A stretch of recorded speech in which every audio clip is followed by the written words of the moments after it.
Voilà, ben bonjour, nous avons aujourd'hui la chance d'avoir Catherine Kéké, le docteur Catherine Kéké qui est avec nous. Elle est médecin allergologue dans les Hauts-de-France et elle est auteure de plusieurs livres, dont le dernier 1001 allergies qui a paru aux éditions Opportun. Et ben c'est aussi pour ça que nous l'interrogeons. Bonjour Catherine. Oui, bonjour à vous. Alors, vous avez donc ben, le titre déjà 1001 allergies et intolérances. Alors, c'est vrai qu'on fait souvent la confusion entre allergie et intolérance. Est-ce que vous pouvez nous en dire un petit peu plus? Oui, alors on peut toujours avoir une différence très nette entre les allergies et les intolérances. Les allergies, il y a des allergies immédiates avec des anticorps de l'allergie qui s'appellent des IgE, qui vont donner des manifestations de type urticaire, œdème ou même choc anaphylactique. Vous avez des allergies retardées où là il n'y a pas d'IgE et ce sont des réactions qui apparaissent par exemple comme de l'eczéma de contact. Les intolérances, ce sont des mécanismes totalement différents. Par exemple, vous avez l'intolérance au lactose qui est un déficit enzymatique qui fait que le lactose est moins bien digéré qu'habituellement. Et vous avez l'intolérance au gluten qui est la vraie intolérance au gluten qui s'appelle la maladie cœliaque qui est liée à des problèmes immunologiques. Donc la différence, elle est aussi dans les symptômes cliniques et dans l'évolution. C'est-à-dire une intolérance, on ne risque pas sa vie. Une allergie, par exemple pour les allergies alimentaires, on peut avoir quelquefois une évolution vers le choc anaphylactique qui peut avoir un risque mortel. Alors, j'allais justement vous demander, parce que, bah oui, mais comment je sais si je suis allergique? Alors, grâce aux allergologues, aux Ah, tests ça, que c'est un l'on... peu facile, hein. Vous Et avez tout comment, écouté. quand dois-je aller voir un allergologue, en fait? Alors, on doit aller voir un allergologue quand on a des symptômes qui sont récurrents. Par exemple, chaque année, à la même époque, ça va évoquer plutôt des allergies au pollen ou quand on croise un animal et qu'on va avoir une réaction de rhinite, d'éternuement. Quand on mange quelque chose et qu'on va gonfler, qu'on va avoir de l'urticaire. Donc tous ces signes-là doivent faire aller vers d'abord son médecin traitant, bien évidemment, qui ensuite, dans un deuxième temps, va orienter, si nécessaire, vers l'allergologue. L'allergologue va faire un interrogatoire minutieux, quasi policier, pour connaître les symptômes, les chronologies des symptômes. Ensuite, on va faire des tests cutanés, éventuellement couplés à des tests biologiques pour trouver les anticorps de façon beaucoup plus précise. Et par exemple, pour l'allergie alimentaire, on va avoir la nécessité de faire des tests de provocation orale pour connaître le seuil de réactivité à tel ou tel aliment. Et ensuite, pour l'allergie respiratoire, on va proposer la désensibilisation. Alors, j'allais vous demander, parce que c'est quelque chose qui me chatouille, j'allais dire, mais c'est un mauvais jeu de mots. J'allais vous demander, comment se fait-il que l'on trouve de plus en plus de personnes allergiques? Alors c'est notre mode de vie qui fait qu'on est de plus en plus allergique parce qu'on est de plus en plus en contact avec différents allergènes. Vous avez aussi des allergènes qui n'existaient pas avant, qui sont en train d'être importés par exemple par rapport à l'alimentation. On a une alimentation qui est beaucoup plus en plats préparés, donc beaucoup plus diversifiée. Il y a aussi des méthodes diagnostiques qui sont beaucoup plus fines, donc c'est-à-dire on pensait pas forcément avant que tel symptôme pouvait être relié à une allergie. Vous avez normalement les allergies sont liées à des protéines et là on vient de découvrir par exemple un glucide qui va donner des allergies à la viande, plus particulièrement chez les personnes qui sont préalablement piquées par des tiques.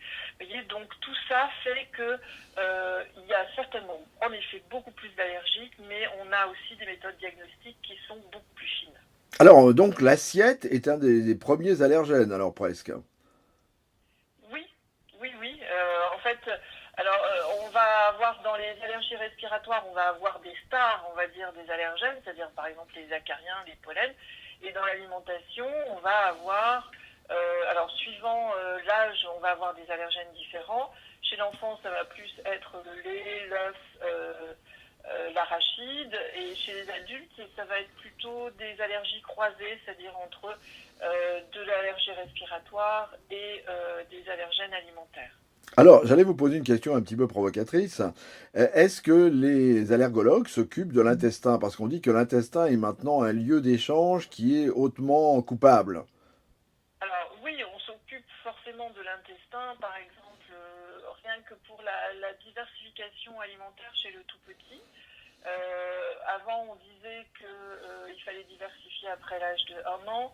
Maintenant, on sait qu'il faut habituer le tube digestif chez les enfants de parents allergiques. La diversification doit se faire entre 4 et 6 mois et on introduit absolument tous les aliments pour justement que le tube digestif s'habitue à tous les aliments et avoir éventuellement moins d'allergies alimentaires.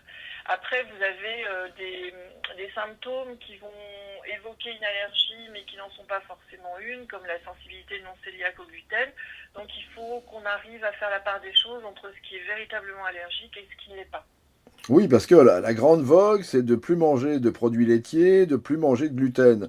Alors, est-ce que c'est raisonnable ou est-ce que c'est un petit peu un effet de mode, justement? Alors, pour certaines personnes, c'est un excès de mode, pour d'autres, c'est une réalité. Donc, il faut qu'on fasse la part des choses entre ce qui est véritablement allergique avec des anticorps de l'allergie, ce qui est l'intolérance au lactose, ce qui est également les différences avec les côlons irritables, toutes ces manifestations-là. Donc, la prise en charge est totalement différente, bien évidemment, si c'est une allergie ou si c'est une sensibilité particulière, une irritation particulière, par exemple, du tube digestif. Et alors, bon, on a découvert qu'on est allergique. Qu'est-ce que peut nous proposer l'allergologue, le médecin allergologue? Alors, l'allergie, enfin le traitement d'allergie repose sur trois principes. Le premier, c'est d'éviter l'allergène, autant que faire se peut. Donc, on donne le chat si on est allergique au chat. Alors, pas forcément. Ah, c'est une provocation. On donne le chat ou bien on adapte sa vie en fonction de son allergie. C'est-à-dire que dans ces cas-là, on interdit l'accès du chat à la chambre, on lave le chat, on prend un Vous avez purificateur déjà d'air. lavé un chat? Pardon? Vous avez déjà lavé un chat? Oui, je lave mon chat régulièrement, bien évidemment. Et il accepte l'eau? Oui, oui, oui. Alors, si on n'arrive pas à le mettre dans la baignoire, on passe avec un gant humide sur le pelage. Alors, Oui, d'accord. les chats ne détestent pas l'eau. Bon, c'était un lieu dit alors. Oui, oui, tout à fait. Donc, le deuxième principe du traitement, c'est le traitement médical. Alors, vous avez, en fonction des symptômes, des antihistaminiques en comprimé. Vous avez, s'il y a de l'asthme, des traitements par spray. Pour le choc anaphylactique, la personne doit avoir sur elle un stylo auto-injecteur d'adrénaline. Et pour les allergies respiratoires, donc vous avez la désensibilisation qui est un petit peu mise à mal pour l'instant parce qu'on a un risque de déremboursement de la désensibilisation qui est en cours de discussion.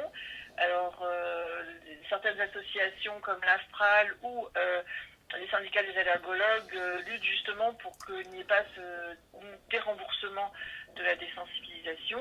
Et par rapport à l'allergie alimentaire, on va avoir aussi des possibilités d'induction de tolérance qui se débutent en milieu hospitalier. Et en fait, après, les gens prennent régulièrement chez eux, par exemple, s'ils sont allergiques à la cacahuète, ils prennent un petit peu de cacahuète, bien évidemment sous surveillance médicale avec un protocole. Et l'induction se fait en milieu hospitalier, c'est-à-dire qu'on n'essaye pas chez soi de reprendre un aliment auquel on est allergique sans avis médical. Comment se fait-il que l'on parle de dérembourser la désensibilisation alors que maintenant elle était quand même beaucoup plus aisée vu qu'elle se passe assez souvent par voie orale? Voilà, tout à fait. La voie injectable existe encore, mais la voie sublinguale est préférée beaucoup à l'injectable parce que au niveau effets secondaires, etc., c'est moins important. Alors, pourquoi la proposition de déremboursement? C'est-à-dire que ce qui serait dit, c'est que en fait, nous avons, enfin, il y aurait moins d'efficacité d'après l'HAS que Par voie injectable. par non, en fait, il n'y aurait pas assez de spécificité en fait des allergènes pour qu'ils soient considérés comme étant efficaces. D'accord, un effet bénéfice-risque, quoi. Voilà, c'est un petit peu ce qui est avancé. Alors moi, étant allergologue, je dis à tort, parce que quand on interroge les patients, il y a quand même une efficacité très nette de la désensibilisation avec une diminution de la prise médicamenteuse et une nette amélioration de l'état clinique. Pour Après, l'ALS, en fait, la désensibilisation, les études qui sont effectuées ne sont pas suffisantes pour eux pour affirmer totalement l'innocuité de la désensibilisation. parce qu'il est peut-être plus facile quand quand l'allergie est monopodale ou sur deux pôles de la traiter que quand c'est un peu multipolaire. C'est peut-être aussi le sujet de discussion. Quand- Alors, en effet, il est beaucoup plus facile de prendre en charge un allergique qui est monoallergique, en effet, qu'un polyallergique. Après, il faut savoir que quand on désensibilise, on va choisir l'allergène qui est le plus, on va dire, embêtant pour le patient et qui est l'allergène majeur dans son allergie. Pour cela, on a des possibilités diagnostiques pour choisir quel est l'allergène à désensibiliser. Eh ben voilà. Quelquefois, on peut très bien dire que la désensibilisation ne fonctionne pas, peut-être parce que le choix de l'allergène n'est pas aussi précis qu'il aurait dû être. Après, on a maintenant à disposition des examens biologiques avec ce que l'on appelle les allergènes recombinants qui nous permettent d'être plus pointus en fait dans le diagnostic pour telle ou telle protéine allergisante. Voilà, eh ben écoutez, merci Catherine Keke. Je crois qu'on connaît beaucoup de choses maintenant sur l'allergie, qu'on ne confondra plus allergie et intolérance. Et puis, ben, si on a encore des questions, eh bien, on pourra y répondre dans la lecture du livre 1001 allergies et intolérances aux éditions L'Opportun. C'est ça? Oui, tout à fait. Eh ben, merci beaucoup Catherine Keke et bonne journée. Merci à vous. Bonne journée. Au revoir.